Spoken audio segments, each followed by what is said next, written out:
You're listening to Outside the Box with Ben Cominos here on WHBY and the Political Voices Network. Outside the Box is brought to you by Roush Plumbing and Remodeling, the plumbing and remodeling company the Fox Valley depends on.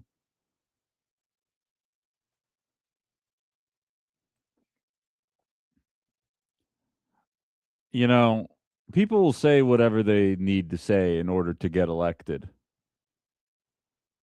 I feel like that's a pretty safe statement to make. Whether you're Republican, Democrat, or independent, I think you can probably agree with that sentiment. Hell, that wasn't a joke that I had told to Landon Moore during the local half hour of the program about me becoming president of my elementary school, based on a lie. I promised we had Pokemon cards banned. It was 1999. Pokemon cards were all the rage, and like a bunch of fifth and sixth graders. I was in sixth grade at the time.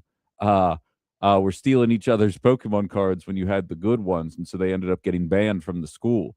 I was running against two other people in my elementary school, someone who played on whatever the hell the 12-year-old football league is called at that point, and then one of the cheerleader types from that, and then of course there was nerdy old Ben, and I was like, well, how am I gonna be able to pull this off? I feel like I'm polling at a distant third if I had that polling data.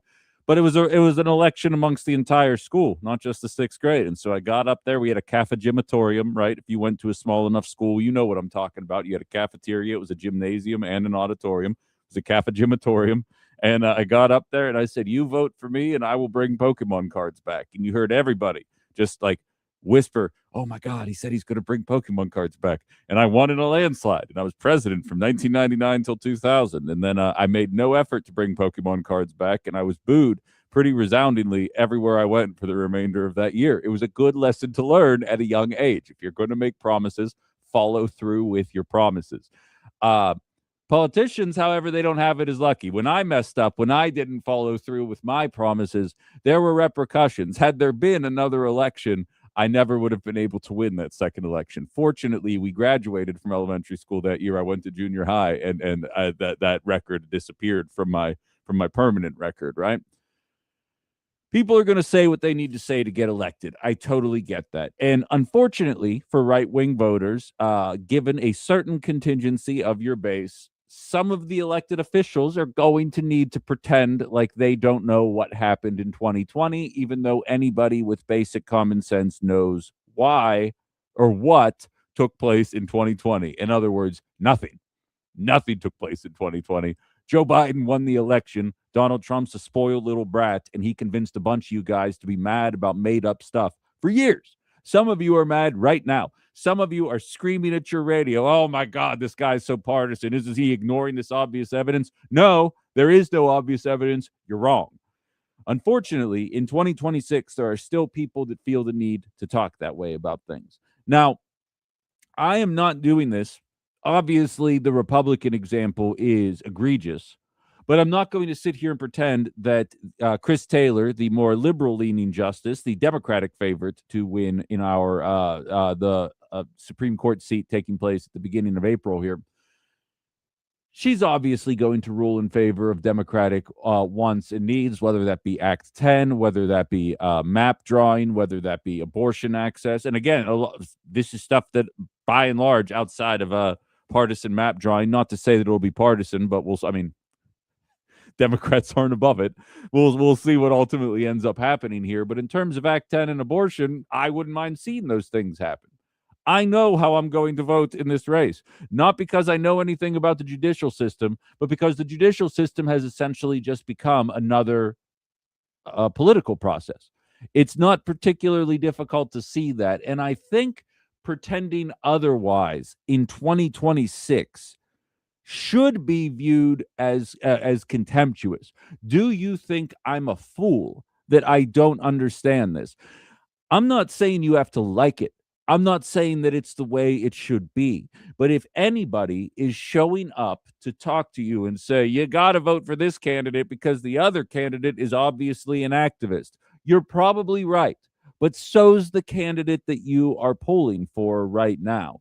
And the most egregious example of it, because again, I am not an election alarmist. I do not try and scare people about what might happen in November of 26 or in 28.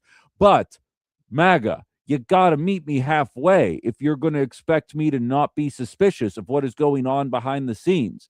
Maria Lazar, who is the Republican candidate, was on PBS Wisconsin earlier this week, and she was asked a question about the ruling. And listen to this, because I'm going to be honest with you. If you want to dispel the idea that the right-wing candidate isn't just a MAGA activist, just like Chris Taylor is going to be a liberal activist, then you're going to have to do a better job of this stuff. Listen to this answer that came up about the ruling after the 2020 election. This should be pretty easy to say. Watch. Joe Biden won in 2020, and just as an olive branch, also in 2016, Russia obviously wanted Trump to win, but in no way did they affect the outcome of the 2016 election in any kind of meaningful way. They posted a bunch of memes on Facebook that a 14-year-old would have been able to see through, but people of a certain demographic who aren't as online as younger people fell for the stuff that was being sent out there through the social media avenues and ultimately allowed it to skew their decision. But that is not election fraud. That's not election rigging. That's not a fixed election, just like 2020 wasn't. You see how hard that was? It wasn't hard at all. You just say it.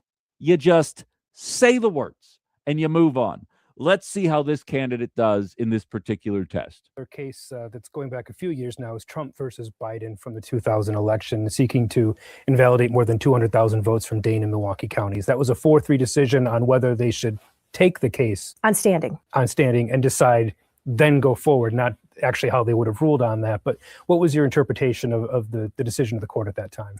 Well, standing goes back all the way to the Teagan case as well, and talking about who has standing and taxpayer standing, and not in this case, it would have been taxpayer, but voter standing. This is sort of an area that's really deeply in flux with our state Supreme Court. They have issued several opinions that have gone around the edges of it. And so I'm not going to comment any further on where they would go, because I honestly believe that standing is going to come back up in our next term. So when I'm on this court, I don't want to have someone say, you said in an interview, so now you can't rule on this case. As far as whether someone's going to say, well, you didn't answer the question, Trump v. Biden, would you have overturned all those votes? Can you give me a reaction to that? Well, I have answered the question, but with respect to overturning votes, I strongly believe that every vote should be counted. So every legal valid vote should be counted. So I wouldn't comment, and I don't actually know the parameters of how they were going to try to disenfranchise or not disenfranchise voters. So I really don't have any further thing that I can say about that case. That clip I just played for you guys was a little over a minute and 20 seconds. That was an 80-second clip, and we couldn't get a straight answer about what took place in 2020 and how Maria Lazar would have voted in 2020. Watch how an actual candidate answers that question. Who won in the 2020 election, and how would you have ruled in the case about counting votes? Oh, Joe Biden won, and all the votes were obviously legitimate, so I would have allowed all those votes to be counted.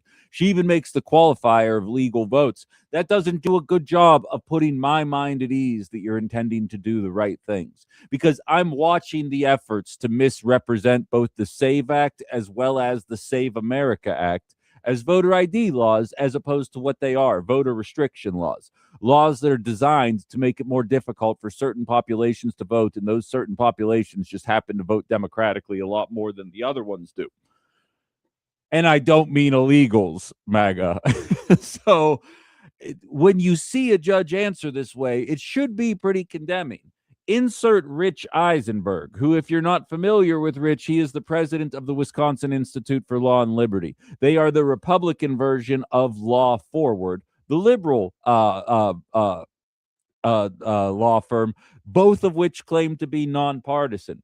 Not falling for that one bit. They're very clearly partisan. I can tell you what Law Forward's agenda is, and I can tell you what Wisconsin Institute of Law and Liberty's agenda is. It's not particularly difficult to deduce what their agendas are.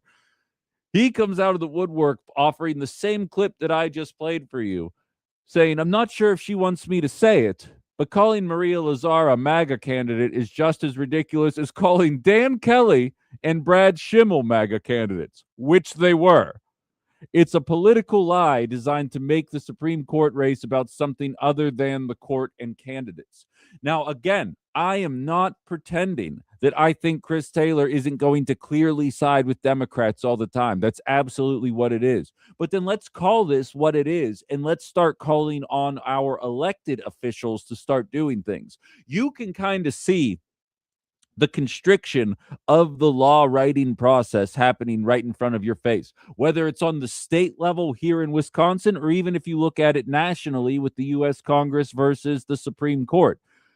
Lawmakers are passing the duty of making laws on to judges, whether it's liberal or conservative, because they don't want to come back and either say they did or didn't vote for a bill. They want to go around election season saying, look, I wanted to do this, but the judges wouldn't let me. Or look, I tried to stop this from happening, but you got these crazy judges over there. And then they turn around and blame the judges for being activists because Congress no longer wants to legislate.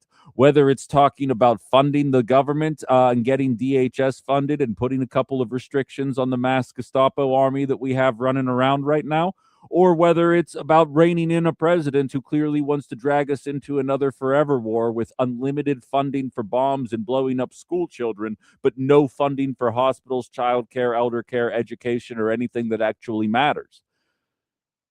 They don't want those heavy issues on their plate. They don't want to take them on. And the Wisconsin legislature is no different. We've been watching. I've been here since my first show was September 6, 2022 in Wisconsin. I don't know that I can count 10 laws of relevance that have been passed since I've been here that are especially not worth talking about. I can tell you guys about proposals. I can tell you guys about tax cuts. I can tell you guys about a proposed public option. I can tell you guys about expanding Medicaid. But I can't tell you about very many laws that are passed. And I think it's about shifting the blame to the courts. And I mean, I did a segment about this 2 days ago, I think. We just got an announcement from Annette Ziegler, one of the conservative justices. And yes, she is exactly that because she voted to overturn the 2020 election. So I'd argue that's diehard MAGA. She is retiring as well. That means all three of the justices that voted to overturn the 2020 election will be gone within 6 years of deciding to make that effort. That should probably be a pretty damning statistic for anybody that can't come forward and say, oh, no, like, yeah, the obvious thing happened. Like, can we just go with the obvious thing happened and move on from there? The writing's on the wall, and they recognize that, and pretending that only one side is engaging in this just makes you look partisan. Embrace the reality, demand more out of the legislative process, and people won't be turning to the courts anymore to try and get their desired outcomes. This ain't rocket science, ladies and gentlemen. It's just the position that we find ourselves in here. And to be frank, it's the position we find ourselves in nationally, as the only bill that has passed in the Trump administration is a massive tax handout to billionaires, while Senator Ron the Swamp Johnson runs around saying we got to figure out ways to cut spending. I got one suggestion for you, Ron. We got our first call on the WHBY talk and text lines. Anybody wants to chime in? 920-281-1150, 920-281-1150. Hello, you're on Outside the Box. Hey, Ben, here's a concept. If Congress doesn't want to do their job, why don't we just eliminate them? What do you mean by that? Well, we just don't have congressmen anymore. We just have a Senate. Maybe the Senate will take the hint and start doing their job. But, I mean, if Congress doesn't want to do their job, we shouldn't have a Congress. I think that's too extremist for my blood, but I appreciate the opinion nevertheless. I'd rather we just have a Congress that does the thing that the Constitution tells them that they should be doing right now. I think that's probably where my most frustrating perspective comes from on this right now. It's not a matter. The founding fathers, despite their flaws, had some pretty good ideas when they were concocting this country. It was a matter of not realizing that so many people would just completely remove themselves from the process entirely. And for the record, same thing under Obama. I shouldn't have to make this distinction every time, but just to be clear, as an actual leftist, I am anti-illegal war activity, no matter if the almighty R or D is next to the president's name. I hate war. I especially hate pointless war. And it feels like that's the only kind of war that has happened in my lifetime. So I'm not in favor of getting rid of Congress. I'm in favor of holding Congress to account, whether that means redrawing every district so we're not this super gerrymandered country anymore, whether it means a change to the Constitution, which Thomas Jefferson advocated for every 19 years, because unlike the people in power today, the people who actually wrote the Constitution, others understood that times they were a changing, and there's no way that a piece of paper written in 1776 would even be relevant in 1796, let alone in 2026. But here we are acting like changing it in any kind of meaningful way. Not to say a handful of amendments haven't been written over the years, but the idea of making some changes over time has been so unthinkable in the eyes of so many. My favorite turn of phrase that I've used since before I was in media is when the founding fathers wrote the Constitution, they couldn't even conceive of the idea of Oregon, let alone the internet. They have no idea where life was headed. And I think that's kind of been borne out over the past 2.5 centuries as we get ready to celebrate the anniversary here coming up. I don't get it. I don't get it. We got a couple of texts. KG saying, who won the 2020 presidential election is a convenient filter. Any answer other than Joe Biden means that you can go on my ignore list. I absolutely agree with you, KG. Like this isn't this. I can't stress enough. I have received no less than a half a dozen offers to interview people that claim that they can prove that Elon Musk and Donald Trump stole the 2024 election. Not only have I not invited them on the show, I haven't even responded back to any of their emails. I wasn't even polite about it because I'm not dignifying it with an answer. The Democratic Party lost in 2024 because they ran one of the worst campaigns I've ever seen in my life. Honest to God, it was like they were trying to lose. And anybody pretending otherwise is a fool and shouldn't be taken seriously. Just like anybody still claiming Joe Biden lost in 2020 is a fool and shouldn't be taken seriously. And that includes elected officials as well.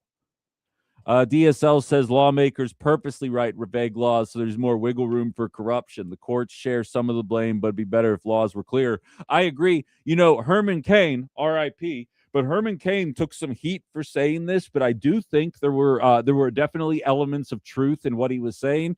He said when he was running in 2012 that the bills he'd get back are 1,200 pages long. And he's like, no one's actually going to read that in any kind of thorough manner. Now, you could argue if you're going to get paid $174,000 a year to write laws, you could probably take a couple days and read 1,200 pages. I would probably be one of those people. But DSL's point is exactly right. And Herman Cain said, if you elect me as president, no bill will be longer than 3 pages long. And I remember it like it was yesterday. It was a Jon Stewart segment. And he's going, I'm Herman Cain, and if you elect me, our bills will be printed on the back of a saltine cracker. And like going on and using smaller and smaller surfaces.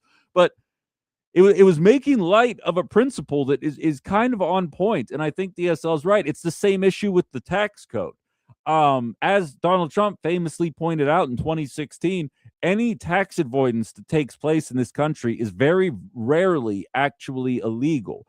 It's exploiting loopholes that Donald Trump has only exacerbated, allowing for jet fuel write-offs and other dumb crap like that while teachers are still paying for their own school supplies. But you're not going to convince me that Obama, Hillary, Kamala, Biden, or any of the rest of the funky bunch had any interest in actually reining in any of those legal loopholes that exist in our tax code. And the same thing goes with a lot of the laws that are written. So you're not wrong on that one. That's for sure. And KG says we have to expand the House. And Anna says Thomas Jefferson wanted the Constitution updated every 20 years. I already said that, Anna. Where are you at? But nevertheless, this race is less than a month away. It's one of the quietest. It is the quietest Supreme Court race since I've been here. Maybe it's because the balance is no longer in jeopardy. But this does point to a larger trend that I highlighted on Tuesday of the right on a statewide level is struggling to win the majority right now if Trump is not on the ballot. That it's that simple. I'm just going to be honest with you. That's where they find themselves now. And I've seen some of the polling data, and it doesn't seem like that's going to be changing this election either. So, I mean, obviously go out and vote, but I'm just being real with you guys about what I'm seeing there in the polling. Um, Saying stuff like this is going to appeal to a certain segment of the population. I'd argue about 27% of the population, the same 27% that thinks that forever wars are necessary. And with that, we're going to go to break. I want to pivot in the conversation. We're going to save Iran war talk until the 10 o'clock hour. I posted on my socials, if you guys haven't seen it yet, a chart that shows on a president by president basis the number of counties that need access to federal tax dollars in order to exist. More than 25% of their entire salary coming from the government to help keep them afloat. I'm not shaming any of these counties for a second. Lord knows if anybody's aware of exactly what percentage of people are struggling to get by in this country right now, it's this guy. I want to talk to you guys about the partisan breakdown of those counties and the frustration that I feel trying to find common ground with people that are struggling to get by. And in order to address it, we just have to hold about 1,000 people to account. But unfortunately, there's segments of this population that still want to scapegoat the poorest among us instead of the obvious problems facing them today. If you haven't seen the chart yet, it is available on all my socials, and we're going to jump into that chart on the other side of the break. You're listening to Outside the Box with Ben Cominos here on WHBY and Political Voices Network.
All right, we're back. Ben Comino's WHBY.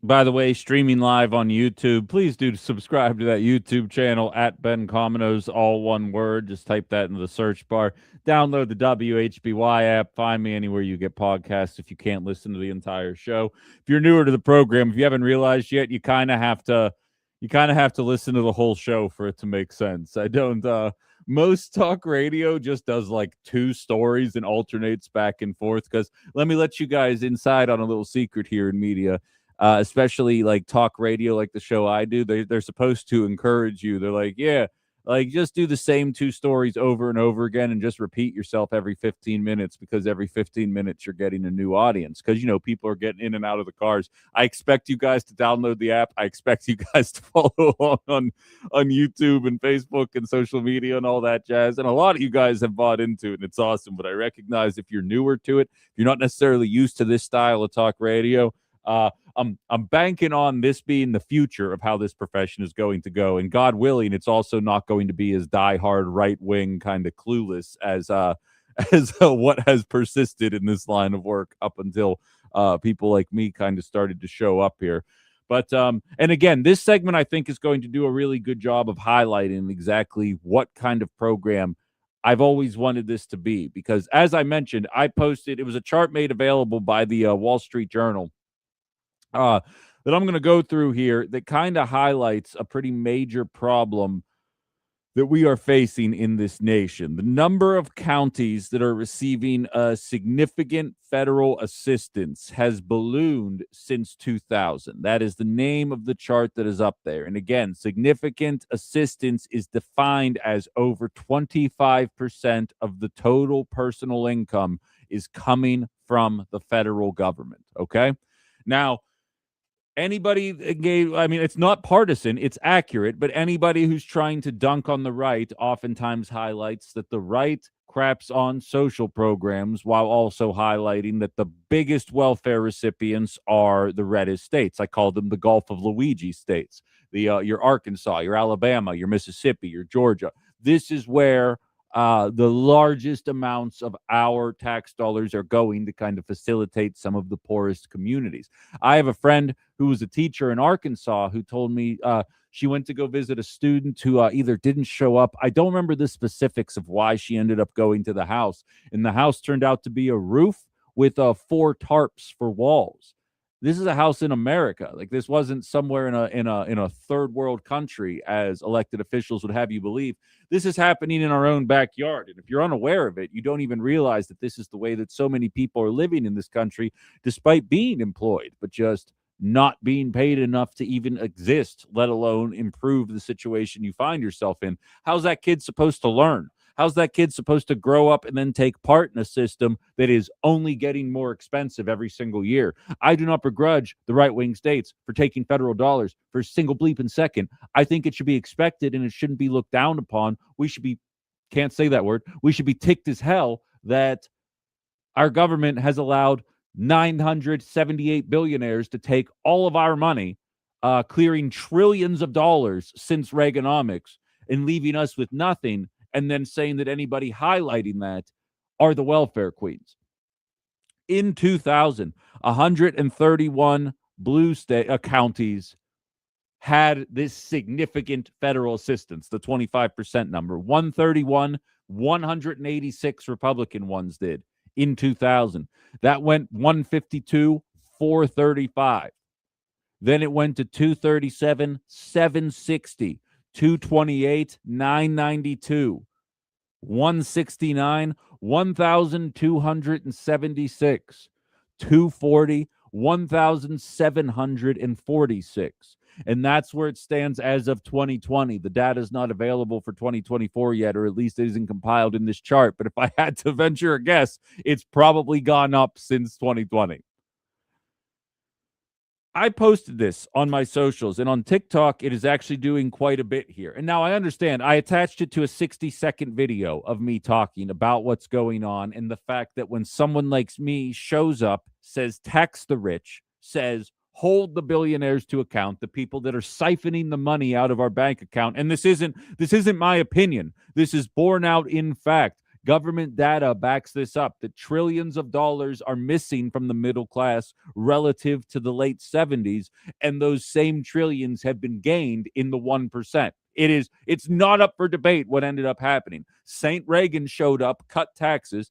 Every other Republican president since then shows up, cuts taxes, and then Democrats don't do anything to roll it back because they're just center-right Republicans. But, they're extremist or whatever. And that's why all of us feel like we're on an edge, or so many of us feel like we're on an edge right now, is because of this objectively observable data. So you hear these statistics, and immediately, because we're so tribalist, and I did this segment yesterday, but it was Blue MAGA coming at me. Because we're so tribalist, right-wingers think I'm attacking them with this list. They're like, oh, now show us how many counties in general are red states. Actually, one person even said 84% of all counties are red states, 23% of counties are blue states. Now, ignore the fact that that doesn't even kind of add up to 100%. I'm not going to make fun of the guy because I'll feel bad, or the girl because I'll feel bad. But let's ignore the fact that that doesn't add up to 100%. I'm not doing this to dunk on red states.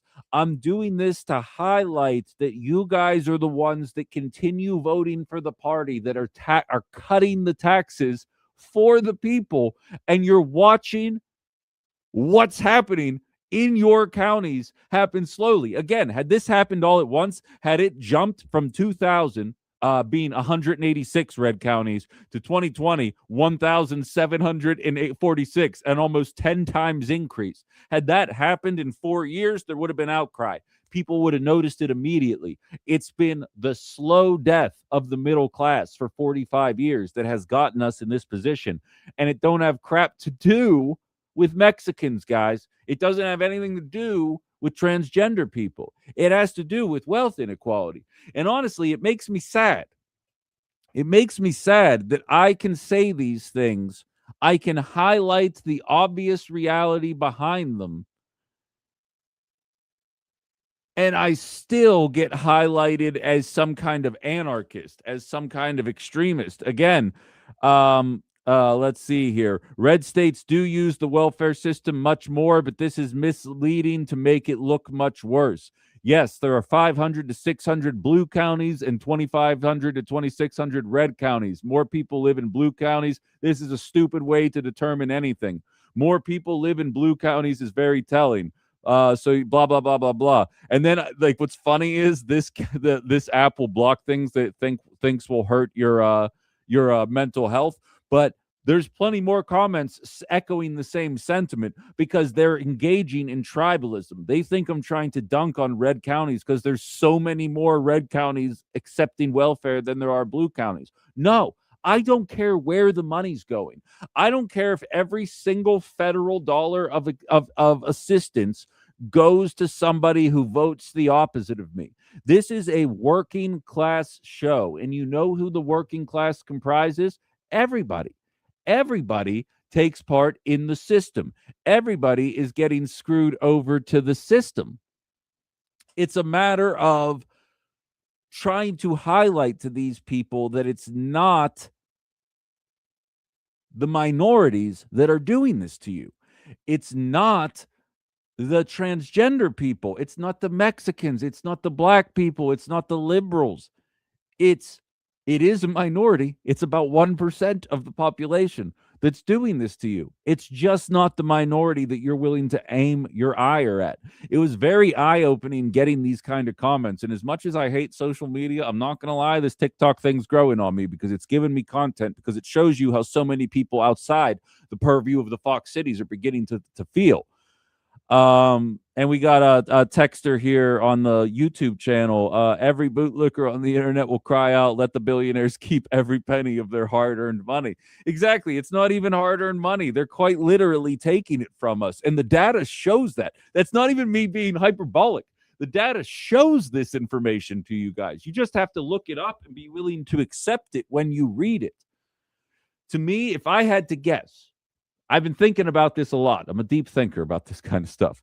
I think it's that the billionaire problem feels existential. I think a lot of people feel like they are incapable of doing something about it, that the billionaire class is too powerful and there's nothing that we can do. But I absolutely can dunk on somebody who makes less money than I do, who's in a worse position than I am right now. Maybe I could make their lives harder because I don't know that I have the power to make billionaires' lives harder. And I want to keep reminding you guys in the least violent way possible.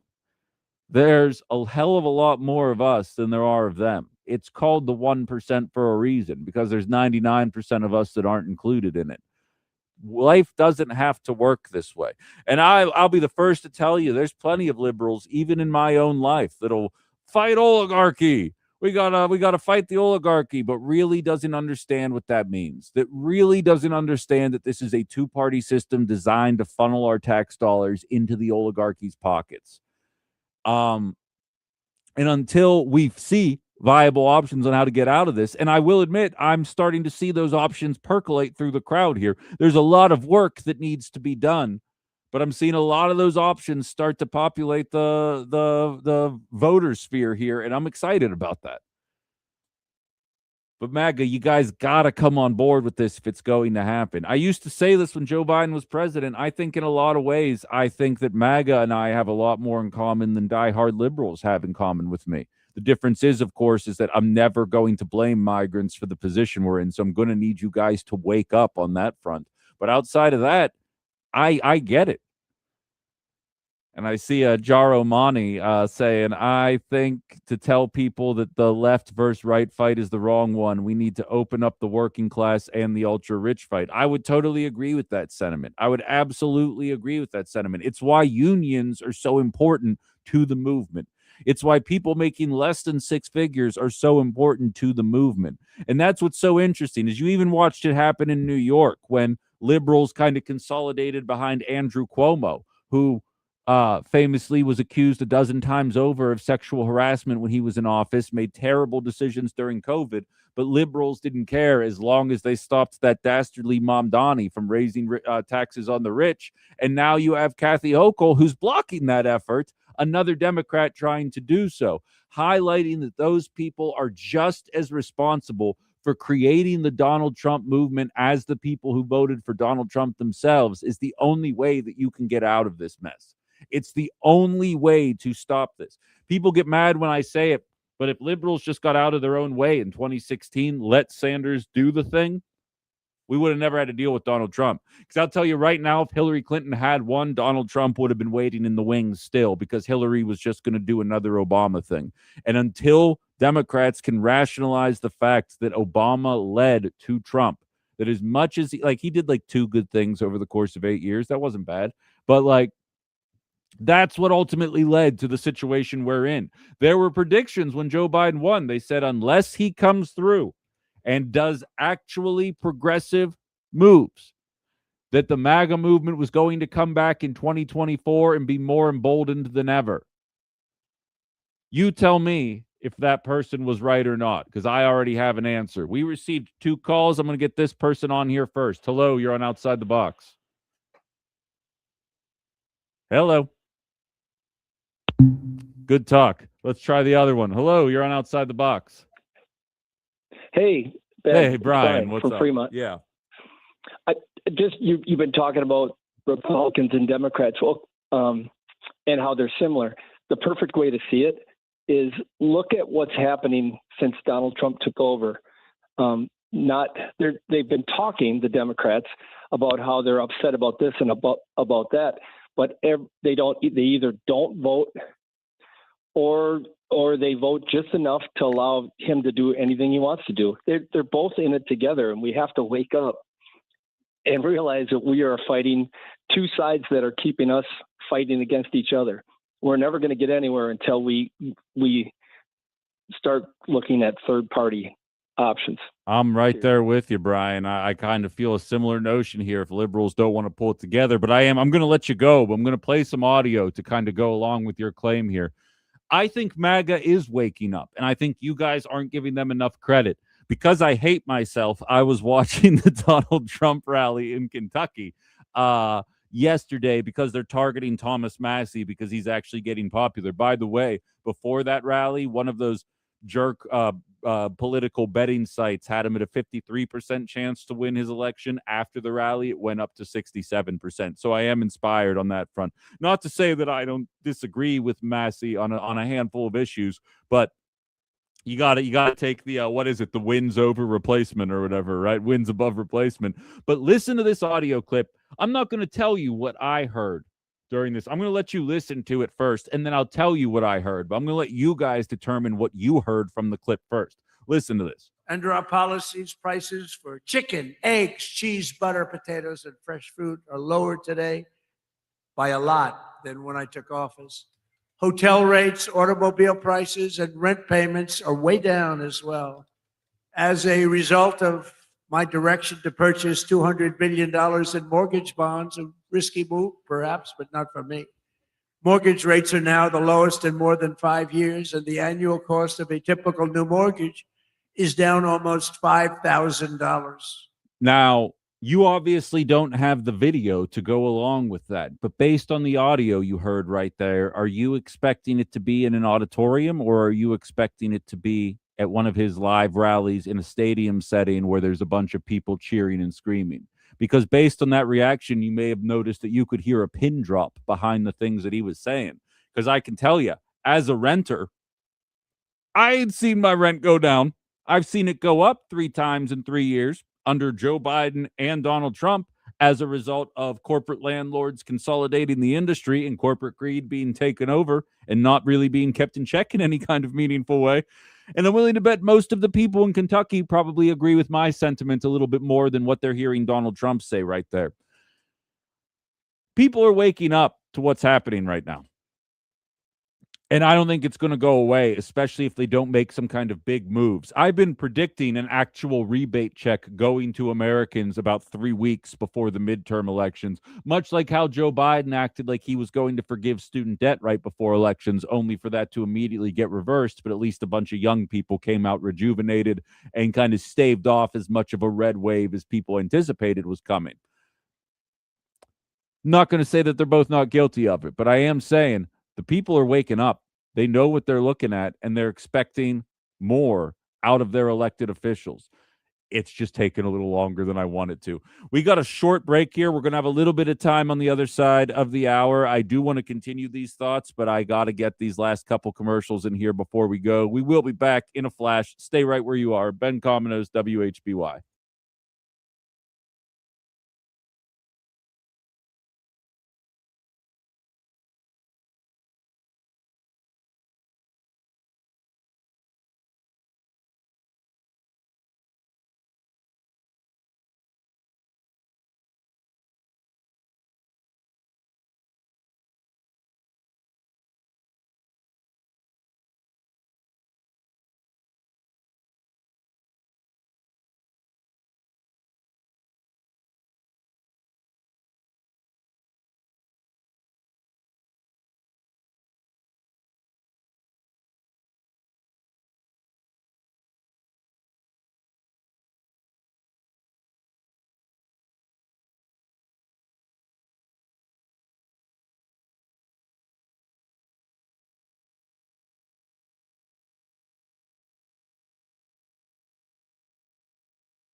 Listen, Wisconsin, we're not warm yet, but melting days and freezing nights mean water is on the move and your sump pump is about to get busy.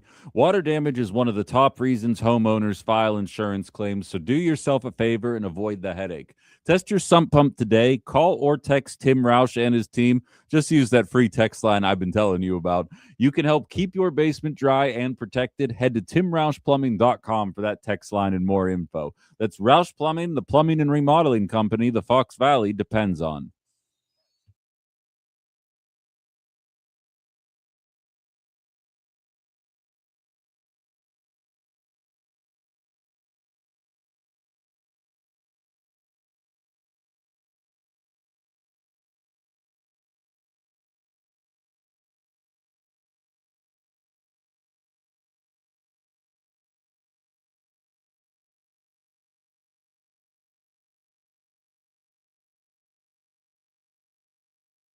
You guys thought I was lying about being back quickly, didn't you? What's funny is if you watch the rebroadcast of this on Political Voices Network at 1, there are no commercials in between, so it's just pop and you're back in. Or if you listen on the app later, but obviously listen live as well. So many ways to take the program in, and the audience is growing, and there's a lot of people excited that a show like this exists in a local forum, and that means a lot to me that so many of you guys are into it. And please do tell your friends. I rely a lot on word of mouth for this to work, mixed with black magic, which I don't want to threaten using, but I will if you guys don't get it together. So go tell your friends about this show if you haven't already. We got a couple of texts coming through. Larry, of course, saying it's the politically connected versus the middle class. I saw a really interesting quote about that where it was like the 1%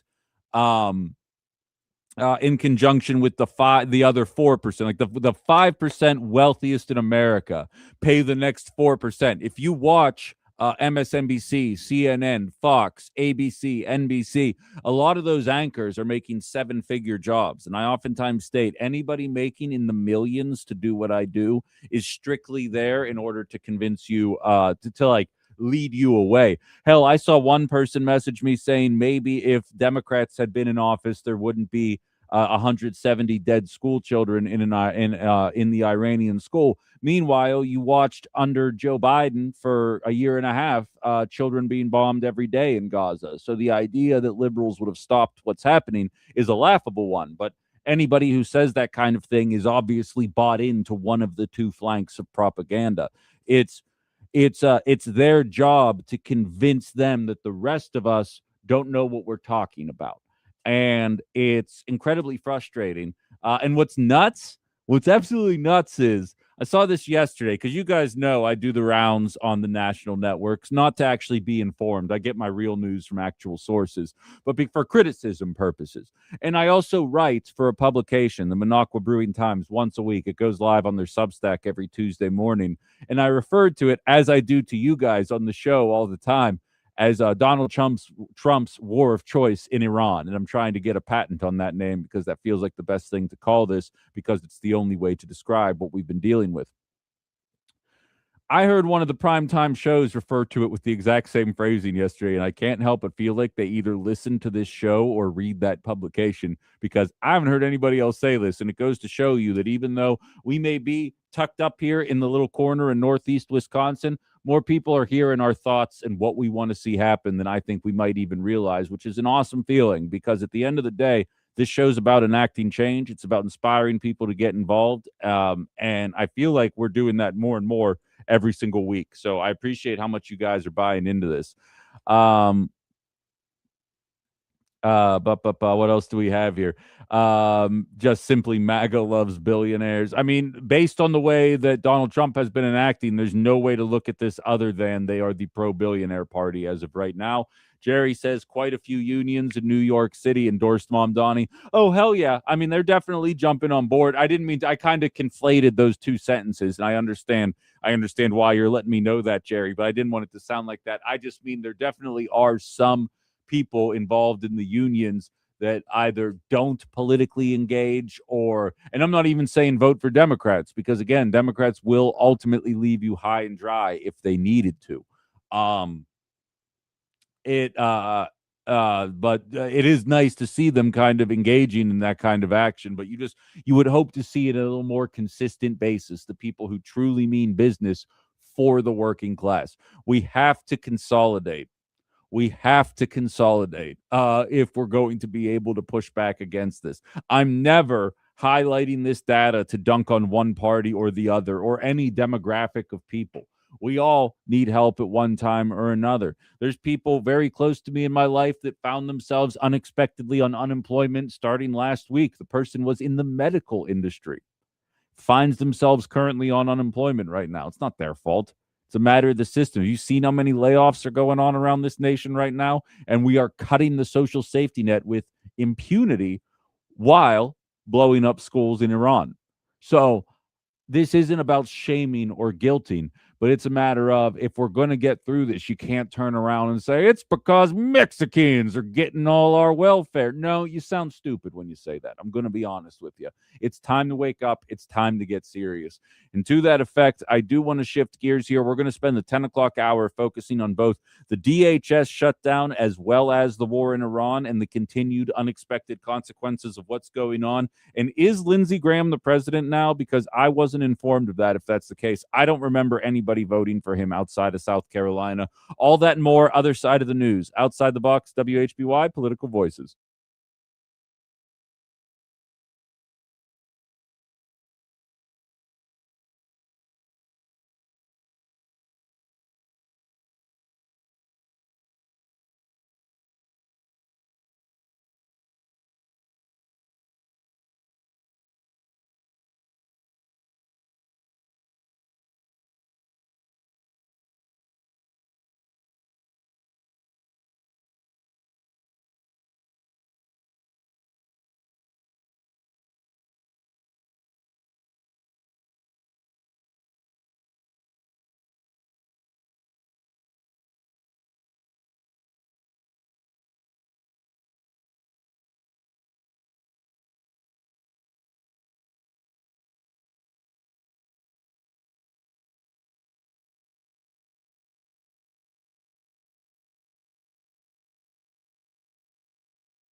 All right, we're back. It's Outside the Box with Ben Cominos here on WHBY and Political Voices Network. Outside the Box is brought to you by Roush Plumbing and Remodeling, the plumbing and remodeling company the Fox Valley depends on.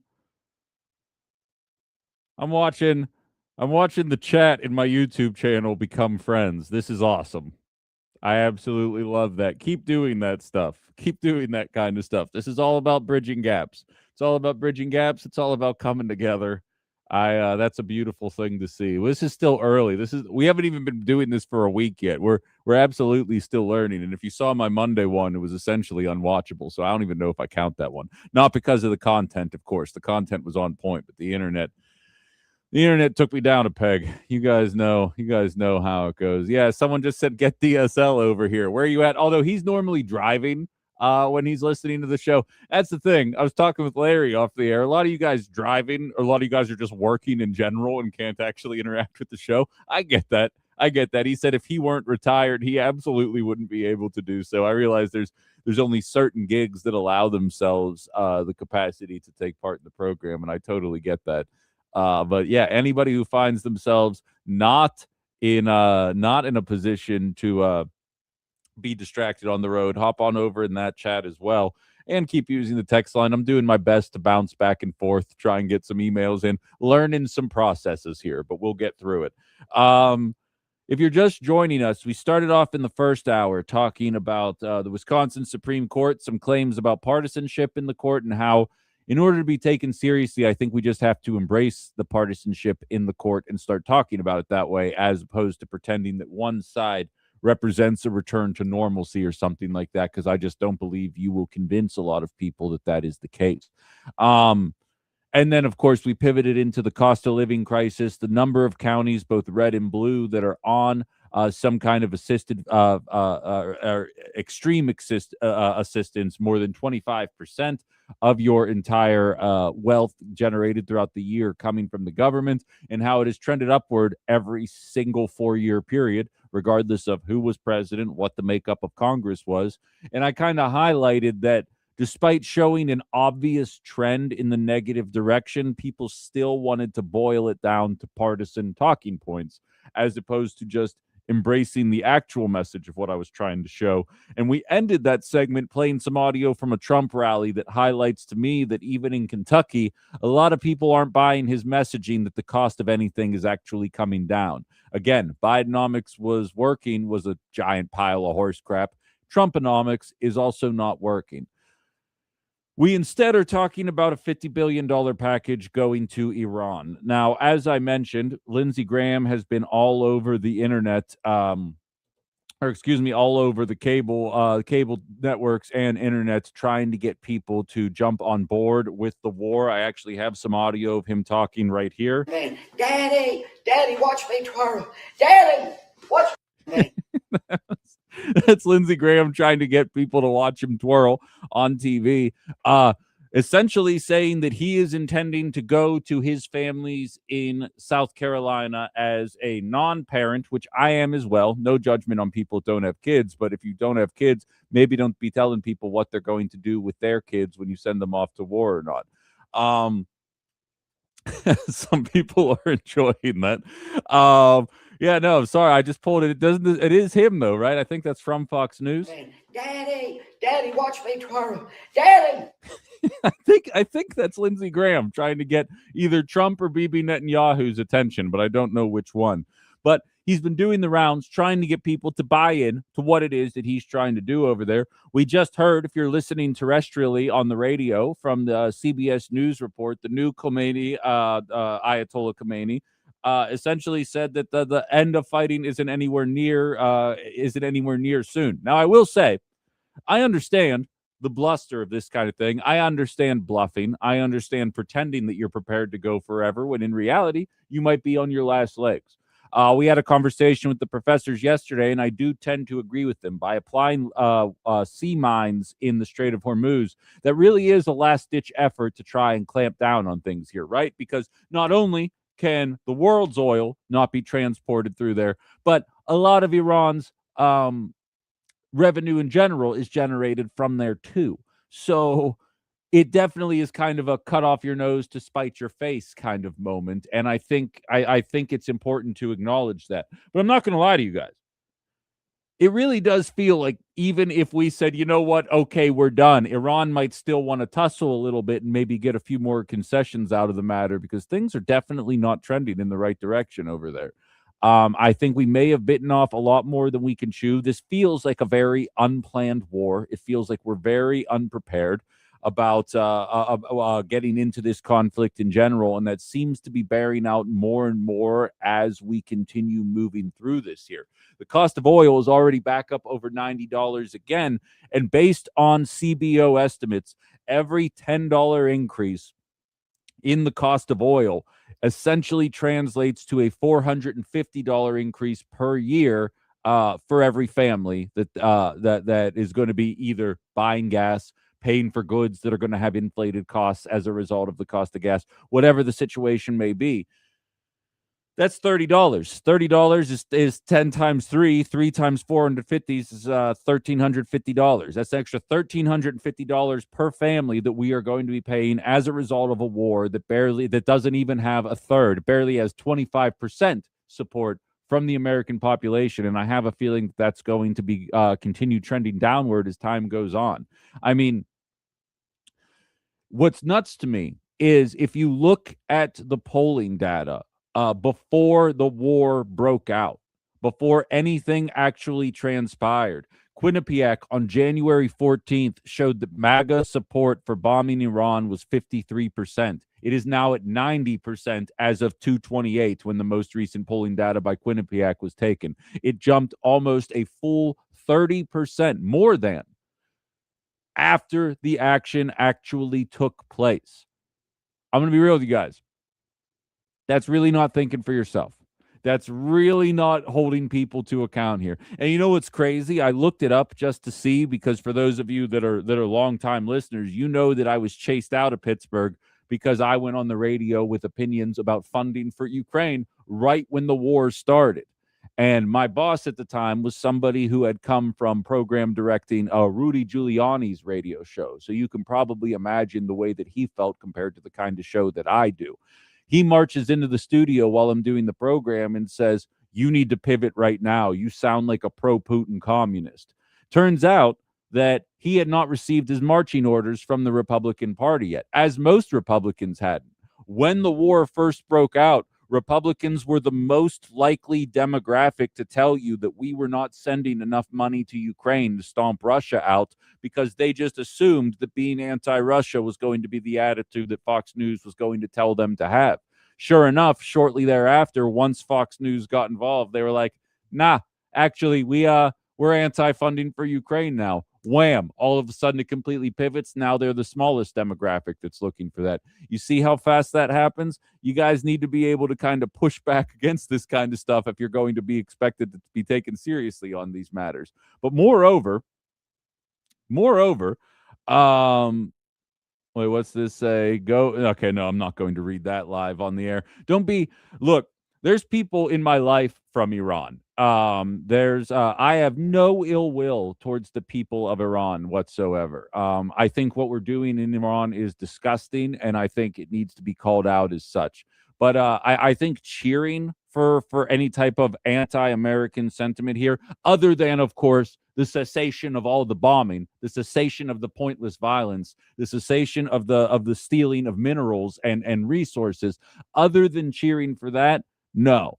I do want them to stand up for themselves. I don't want American soldiers' lives to be lost. Again, contrary to the conversation I had with the professors yesterday, I think you'd be hard-pressed to find somebody under 40. The professors, if you weren't listening yesterday, were saying that if positive outcomes in terms of national security happened, you might see a changing of attitudes towards the war in the Middle East.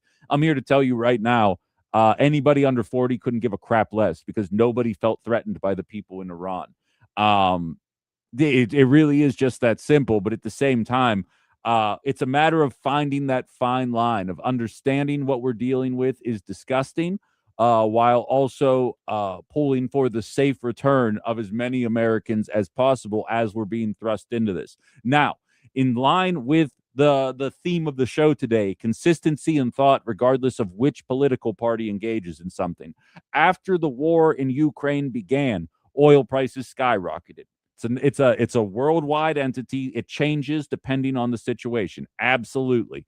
What sticks out to me, though, is when Joe Biden was in office, using the strategic reserve was being used as a ploy to buy votes in 2022 because the cost of oil and gas was rising so high. And because politics are what they are, the Republican Party would try and convince you that oil and gas prices were high because of something about welfare programs or Mexicans or some BS. I'm not sure. I stopped paying attention a long time ago. But it was actually because a war broke out. We are now dealing with the exact same thing right now. We're dealing. The YouTube chat's funny sometimes. We're dealing with something very similar right now. Looking at a comment made on Sean Hannity's show from Senator Tom Cotton. I have the audio right here. Now that Donald Trump's, here is a clip of, you know what? I messed up on the delivery of this. I was going to pretend that Tom Cotton was saying this about Donald Trump's decision, and then I was going to let you guys know that he was actually saying it about 2022. But since I butchered it, just give it a listen anyway, and we'll discuss it on the other side. No, Sean, I think the question answers itself. The Strategic Petroleum Reserve was literally built because of conflict in the Middle East. After the Arab oil embargo in 1973, we decided as a nation to create that reserve, in part because we were so dependent upon Middle Eastern oil. It's not supposed to be used to help the Democrats in an election because their own runaway spending had created record inflation. Okay. So it turns out that using the strategic reserve when you're a Democrat in office is a very selfish decision to be made in the name of gaining votes. But using the strategic reserve as a Republican president in an election year is a very strategic decision in order to lower the price of oil so that the war can continue going on. For the record, I support Donald Trump's decision to do this, just like I supported Joe Biden's decision to do this. It's a matter of consistency when it happens. The war is unnecessary, and to be perfectly frank, the war in Ukraine was unnecessary as well. But we're embroiled in it. And to be honest, it doesn't seem like Iran has any interest in backing off anytime soon. We saw the 2 oil tankers end up getting hit overnight last night. Or if you didn't, I'm breaking that news to you right now. 2 oil tankers got hit less than 48 hours after Donald Trump said, yeah, show some guts. Or it wasn't Donald Trump. It was Fox News. Said, show some guts, sail your ship through the Strait of Hormuz, and don't worry about it, you'll be fine. And 2 ships ended up getting bombed while they were trying to do so. It's not a fair assessment to make here regarding whether or not it's a gutsy move for a corporation to do this. Nobody who's getting paid to provide a service or a good should be required to take their life into their own hands to make sure that our economic well-being is still in good shape. The war needs to stop. We need a return to normalcy, and that's going to require 2 things. It's going to require Donald Trump to admit that he may have bit off more than he can chew, or hell, just declare victory. Declare victory. The 27% will be beating their chests saying America's great again, and they're going to think you're awesome, and the rest of us will know you're full of crap, and we can just move on. Like, I'm fine with that. I actually happily welcome that eventuality if it meant that people stop dying. Like, I happily welcome calls from MAGA supporters saying, see, Ben, you thought this is going to be bad. Meanwhile, Donald Trump secured victory in less than a month. Great. I wish we could receive those phone calls. I can just close my ears while they're talking. It'll be fine. But one way or another, that's going to have to happen. Either admit defeat and get out, claim victory and get out. Don't care. And then Israel's going to need to back off. I mean, earlier this week, it was very underreported, but 83 children were killed in Lebanon as a result of Israel's bombing. That's more than double the amount of children that were killed on October 7th. Wasn't even a blip in the media.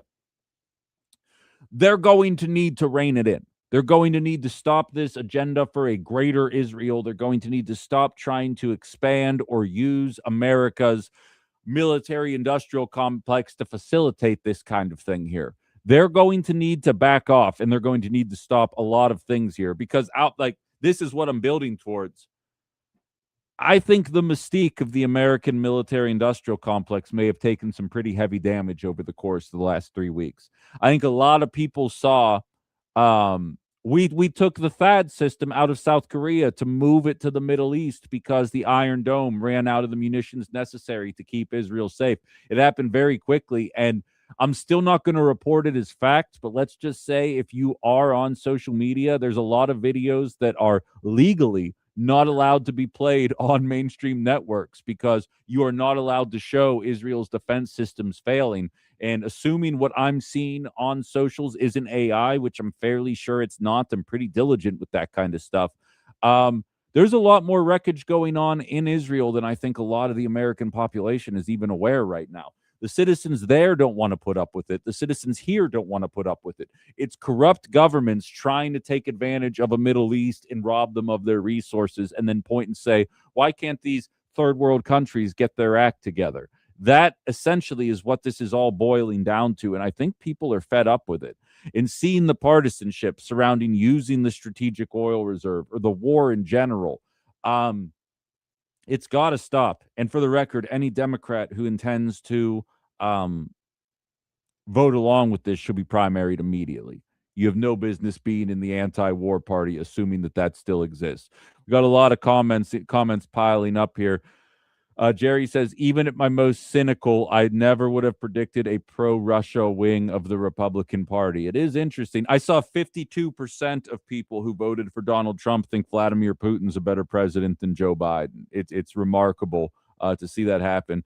Brian's asking, do you think Iran is just going to stop? I do, Brian. I think if everybody stopped bombing them, because there's an element of America, and I'm not accusing you of this, Brian, but like, just because they're from the other side of the world doesn't mean they're stupid or somehow don't have the exact same values that we do. Like, there's a lot of people over there just trying to raise families, have a job, live a life, and own a home that don't want to be taking part in any of this. Yeah, there's a religious theocracy, but guess what? We got people dying in southeastern America without access to abortion care because we got our own theocracy of people trying to impose their religious wills on the women of this country. There's just a little bit of more of a system of checks and balances, at least for a couple more years before the wheels completely fall off of it. But like, the idea that they wouldn't want this incessant bombing to stop, I think, is ridiculous. Now, would their government allow it? That's a question in its entirety. But like, they've already been dealing with protests and civil unrest. And if America and Israel backed off and Iran wanted to keep it going, I think there would be some pushback from their people. I hope there would be, at the very least here. Let's see. I've kind of let the chat here go a little bit unwatched here. It's almost like unqualified people brought us this war. Well, yeah, I call him the DEI defense secretary for a reason. We needed more stupid white people in the Defense Department, so that's how Pete Hegseth got the job. There's a lot of comments in here. War plus corporate greed, exactly. And I have Iran warned us.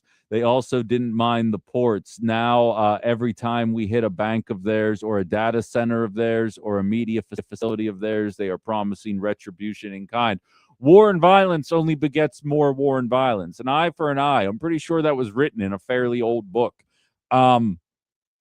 This doesn't go anywhere. And I think a lot of lessons have been learned here. I think as I mentioned, I think a lot of the mystique has been removed from the military-industrial complex. I think I've told this story before on the show. I don't remember, though. But when I was an Uber driver back in Pittsburgh, I picked up a girl from China. I think she was 23 years old. She was taking part in this invention competition. And like, guys, I realize the connotation of me saying this, but I really can't think of a more appropriate comparison. She comes into my car with literally a humanoid robot at 23 years old, built from like the head of the robot was like a bucket, and like it was just the most makeshift thing that apparently was going to move and do stuff. And it reminded me of the kid from Goonies. And she comes in barely speaking English, but I always engaged in conversation with my passengers. It was kind of my MO, unless you made it clear you didn't want to talk. And she was like, yeah, I've wanted to move to America since I was 5 years old and I'm about to graduate and blah, blah, blah. And I was like, are you going to stay here? And she like kind of looked at me weird. I'm like, what's up? And you could tell because she had spent so much of her life in China, she was almost hesitant to kind of talk crap on the systems or the way that things worked in this nation. She looks at me and she goes, when I was a kid, I would watch Mickey Mouse and I saw that he lived in a castle. And I used to think, if the mice live in castles in America, then how do the people live? She's like, then I came here and I realized that it doesn't work like that at all. And like I'm paraphrasing here, her English was broken, but the principle stays intact. She's like, I don't know if I'm going to stay here or go back to China after I'm done with my education. And it goes to show you, because like when you're an American and even as a child and you're watching Mickey Mouse in the castle, like you have a concept that it's a cartoon, that it's not real life, that it's not based in reality. But you don't realize that that was propaganda for the rest of the world. Come here. This is how the smallest rodents live in our nation. What do you think is going to happen to you? To get you to come over here, and then depending on your situation, you either stay, go, whatever may be. And I kind of can't help but find myself reflecting on that story now as I'm watching our $1 trillion defense budget while our schools, infrastructure, and healthcare system completely collapse in around themselves. When you see that it ran out of ammunition in a couple of weeks. It hasn't been able to keep Israel as safe as they think we are. We're dismantling other systems in other places, which I've been reading up on it. I am not confident enough to speak to you guys about it at this stage of the game. Maybe Monday I might be able to pull something off because I've been reading quite a bit about it.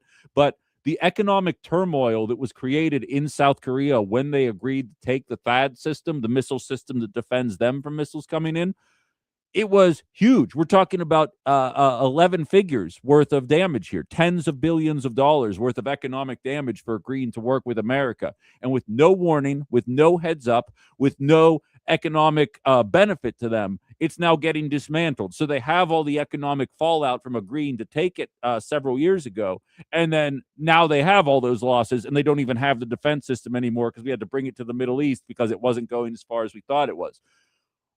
We're being exposed here in ways that I don't think a lot of people are willing to talk about. Obviously, the mainstream doesn't want to talk about it in any meaningful way. They want to talk about Donald Trump breaking the rules in the same way Obama did. But they don't want to talk about the fact that our world standing, the idea of what the American military system is, I think has taken a pretty big hit. I'm not advocating to go bomb the crap to remove them. We have the nukes that could just take Iran completely off the face of the earth. I'm not naive. But you're also going to be monsters if you do that. There's a matter of humanity that needs to be considered in this conversation. And you're watching all of these things bear out, some of which on national media, some of which on international media, some of which are just people in Iran filming from their phones that are finding one way or another to get it to their Iranian family members, either here in the States or in other places around the world, being like, show what's happening. Show this. This isn't making it. Let us know that this thing's happening. And as one person in my YouTube chat says, how is any of this making us more safe? 13 days ago, I'm telling you right now, none of you went to bed nervous about Iran. Not a single one of you went to bed nervous about Iran. Don't tell me you did. I already know you're lying. Don't bother. Not a single one of you went to bed worried about it. I'll tell you what, now I bet you a couple of us are, on top of an economic crisis that so many of us are struggling with every single day. Ken says, exactly, Ben. I have a lot of friends that are in China, and they say the exact same thing. And this isn't to spread the good word of China. I met a guy who was playing music in China not too long ago at a friend's party back in December.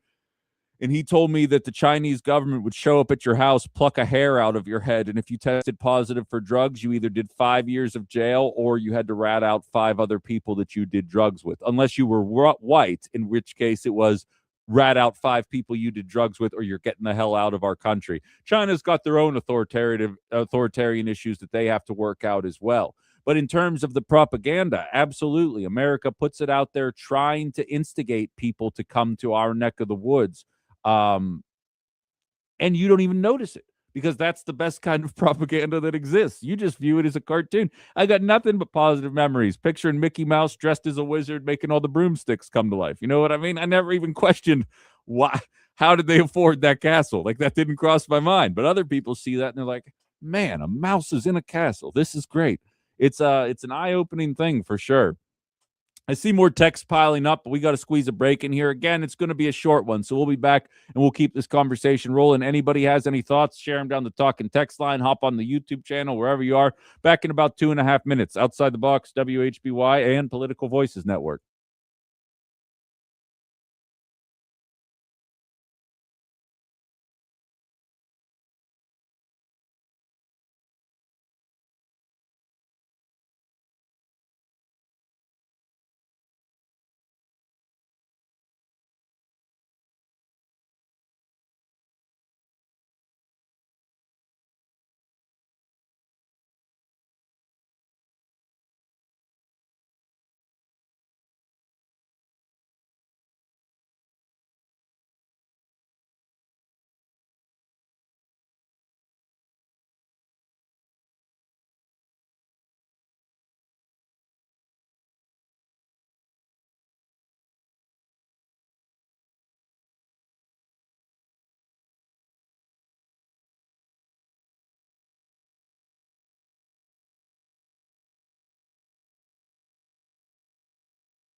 Frank asks, our culture is propaganda now. To a certain extent, I mean, realistically, what's our culture right now? Superhero movies, right? Go watch Captain Marvel. You tell me. You tell me if that's propaganda or not. The first one. Second one, which was unrightfully bombed, review bombed in the box office, was actually phenomenal. But, you know, anytime an action movie has women leads, there's a certain demographic of the male population that tends to get pretty mad about that. But I had a good time with the sequel. But the first one was definitely propaganda, without a doubt. There's a couple of those ones that are propaganda for sure. All right. So DSL says a mailbox is a castle to a mouse. How does a smart robotics Chinese students not know about scale? She's talking about when she was a child, my man. She's talking about watching these cartoons as a kid. And again, he wasn't living in a mailbox. It's like the Disney. It's a kingdom. It's quite literally a kingdom. Like there's no ambiguity about what this is living in. It's not like it ever showed you Mickey Mouse's castle and then showed you a house behind it for scale, and it turns out that he was in a shoebox. He straight up is living in a castle as a mouse. I'm not defending this. Again, I grew up on the hard stuff, right? I was watching R-rated stuff when I was 6 years old. I was not mesmerized by the trivial, childish things that so many children were amused by in their youth, all right? But I'm just saying that was the attitude that was out there, and then we get mad when people come over here. And like, meanwhile, a lot of our stuff seems like it was geared towards bringing people over. Jerry says, on the evening of February 27th, I was focused on who would make the Brewers 40-man roster. Exactly. I don't even remember what I was doing the night before. I remember I had decided the next morning. Oh, I do remember what I was doing that Friday night. I tied one on a little bit. I was out till late in the evening. And I woke up the next morning and I was like, you know what? I'm going to do a technology-free morning. I didn't do any TVs. I didn't do any phones. I went for a walk. I went and got some breakfast at a local diner near my apartment complex. And I just kind of removed myself from the entire thing. And I came back to, I crap you not, 45 text messages from different people being like, are you seeing this? Do I need to be worried? Where did this come from? And I'm like, I wonder what all this is about. And I turned the TV on and I was like, oh man, what a day to completely block out all news. Like, I did not even look at my phone until a little afternoon on the Saturday that everything kind of broke out. Needless to say, I wasn't thinking about it the night before. Madness, just absolute madness. Joe says, dude, this war's being run by non-military administration with a bone spurs president that doesn't listen to anyone and got rid of key military leaders. So yes, it's unorganized. Well, I disagree, Joe. He is listening to people. He's listening to Jared Kushner, who has had a vendetta with Iran and has a relationship with Israel. He's listening to Steve Witkoff, who has a vendetta with Iran and has a very close relationship to Israel. And he is listening to Pete Hegseth, who is one of the Christian Zionists who believes that a war between Israel and the Middle East will bring Jesus back to earth. So he is listening to people. I just don't know if it's the kind of people that are going to give you the unbiased or sane advice that you need in a time like this when so many different lives are at stake.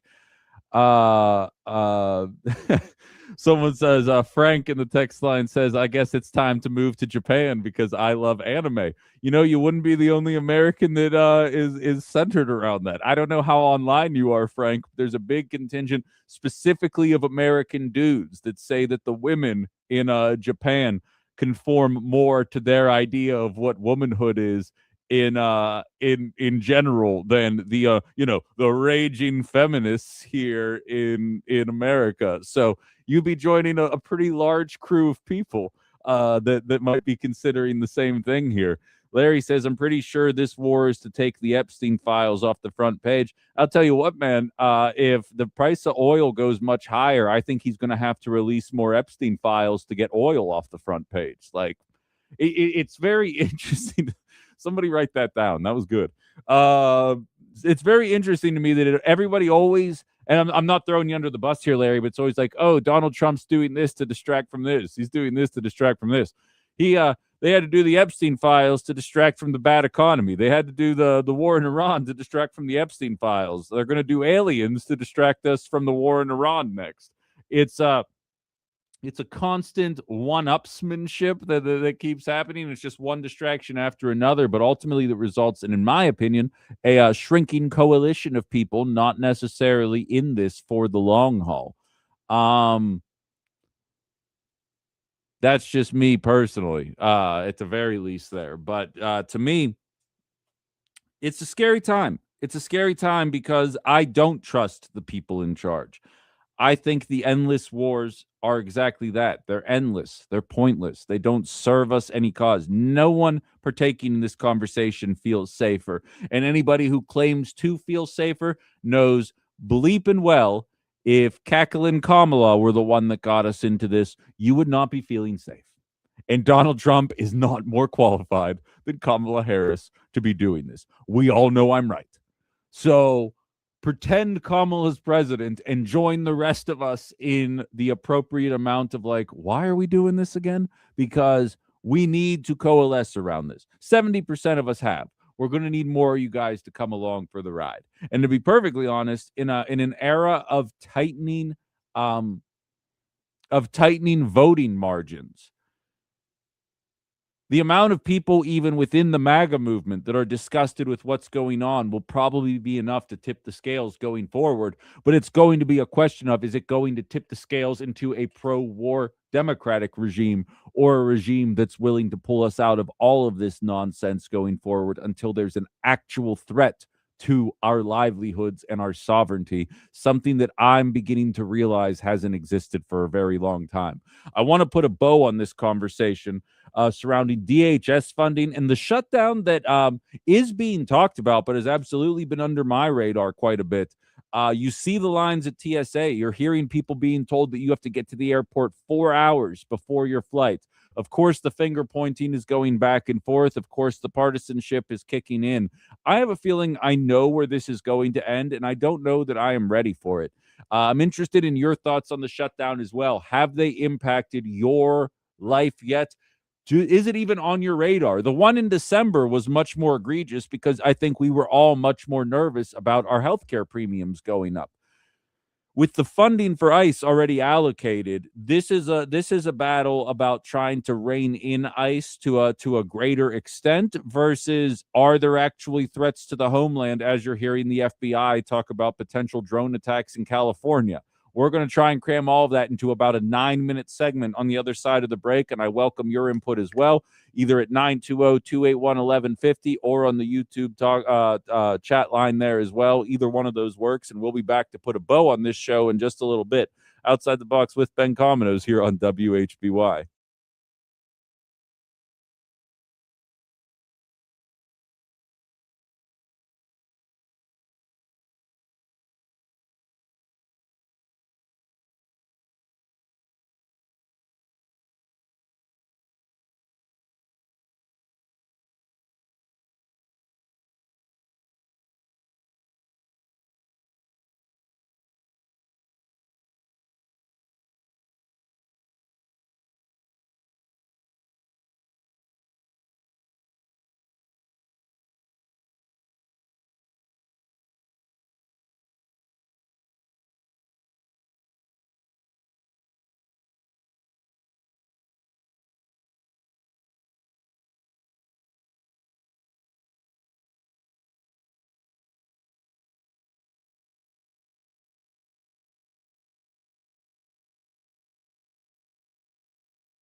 All right, we're back.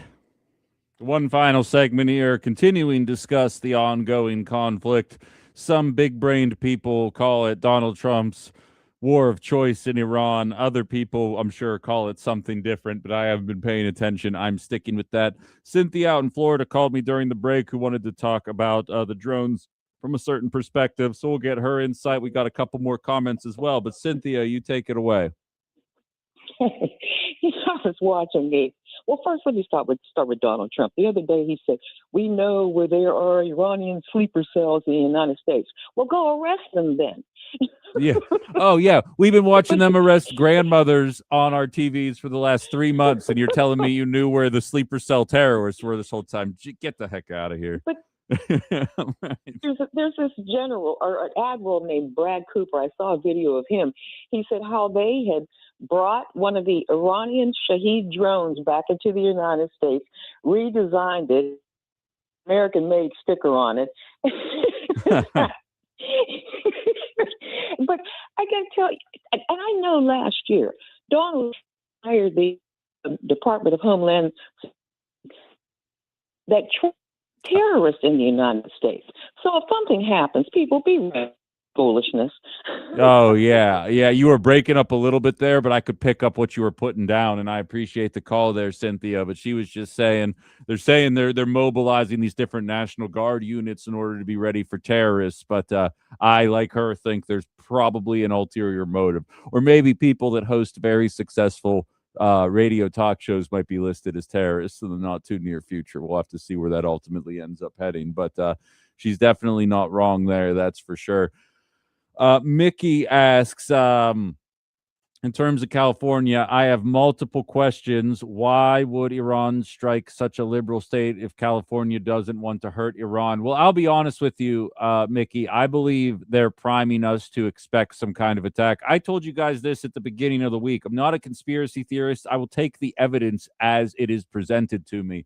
But I am on high alert for a false flag to garner more support for a conflict that it's the least popular conflict of my lifetime at the start.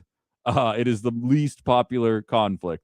And that would probably do something to do it. And I question why they're floating this California idea in general. I know some of the officials in Iran, which you take with a grain of salt, obviously, but they said, we have no quarrels with the American civilian population. We know that they, by and large, are voting against these never-ending conflicts. It's the government that we have an issue with right now. But I also know that that's the exact same rhetoric that we use when we're bombing other people, so that doesn't make me let my guard down here.